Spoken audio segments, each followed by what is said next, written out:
श्री भालका तीर्थ धाम। आप सभी को नमस्कार।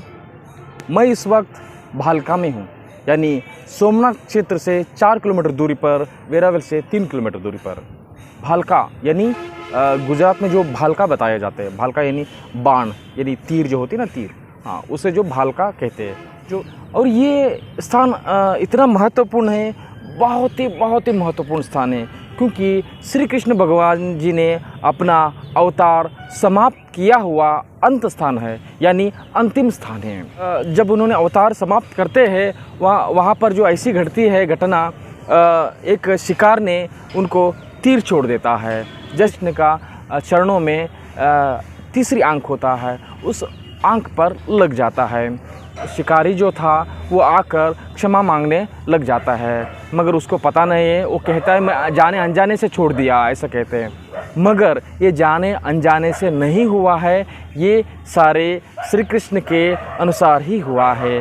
क्योंकि त्रेता युग में जब कृष्ण भगवान राम अवतार में थे, तभी वाली का इन्होंने पीछे से वार किए थे। क्षत्रिय कभी पीछे से वार नहीं करते थे, मगर उसका पीछे से वार करना अनिवार्य था। वाली को वरदान था, उसको कोई हरा नहीं सकते थे। अगर जो भी उसका सामने आएगा, उसका आधा शक्ति, जो सामने वाला का आधा शक्ति उसको चला जाता था, और उस पहले से उसका शक्ति और ये जो आधा शक्ति उसको हरा ही नहीं सकते थे। तो इसलिए उससे वरदान था। इसलिए भगवान तो श्री राम तो मर्यादा पुरुषोत्तम है, वो तो ऐसा करते नहीं है, मगर अनिवार्य से करना पड़ता है। सुग्रीव से बचाने के लिए उन्होंने वो पीछे से वार करता है, मगर फिर उन्होंने फिर वापस अपना राम बाण को वापस लेने के लिए आगे बढ़ता है। तो तभी खुद वाली ने नहीं, इस बाण को मैं स्वीकार लेता हूँ, ऐसा उन्होंने कहता है। तो तभी श्री राम जी ने उसको वचन देता है, तो आपने मेरा बाण को स्वीकारा है, इसलिए मैं आने वाला जन्म में मैं आपसे बाण को स्वीकार लूँगा, ऐसा उन्होंने वाली को वचन दिया रहता है। द्वापर युग में वो जो शिकार रहते हैं, तो वो वाली का ही अवतार था। तो वाली को जाने अनजाने से छोड़ा है, मगर वो जाने अनजाने से नहीं था, क्योंकि वो वचन था। हरे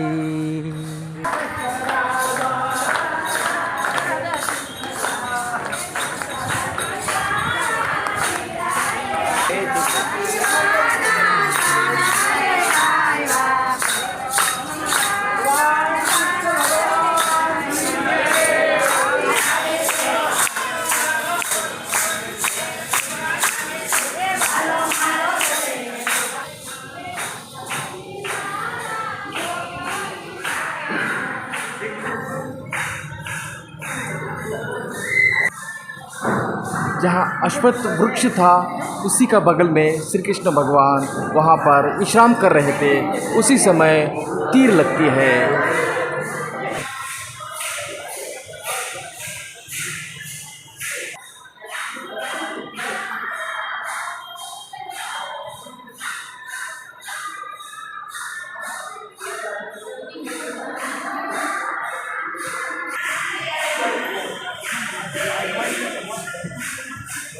वाव।